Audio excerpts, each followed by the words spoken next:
Un proche de Tebboune recommande l'expulsion de ressortissants marocains établis en Algérie.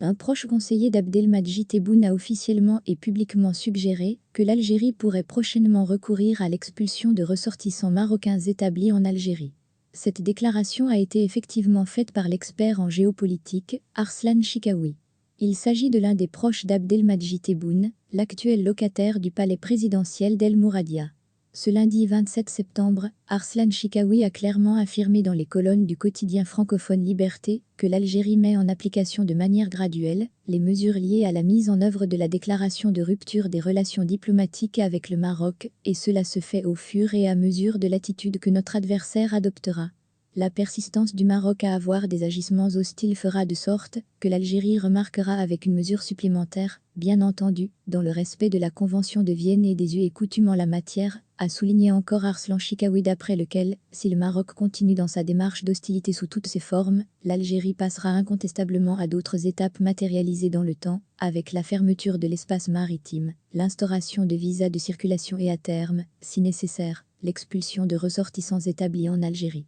C'est dire que les lobbyistes les plus proches du pouvoir algérien envisagent sérieusement l'option radicale d'organiser l'expulsion des ressortissants marocains vivant sur le territoire algérien. Or, cette option produira un impact d'une violence inouïe sur les relations entre les deux pays voisins séparés par une guerre froide de plus en plus tendue. Une telle mesure replonge l'Algérie et le Maroc dans l'atmosphère d'une guerre prédéclarée, comme ce fut le cas lors des années s'étalant de 1973 jusqu'à 1975. Pour rappel, le 2 mars 1973, le gouvernement marocain avait rendu public, sous l'impulsion de la 102, un daïr relatif à la nationalisation des terres agricoles et immeubles appartenant à des personnes étrangères, physiques et morales. Tous les étrangers ont été indemnisés, à l'exception des Algériens, qui se sont vus dépossédés et expulsés manu militari, avaient déploré à l'époque les autorités algériennes. Selon des sources algériennes, pas moins de 273 Algériens ont été victimes de la marocanisation de leurs terres, alors qu'ils possédaient plus de 15 965 hectares en surfaces exploitables et fertiles,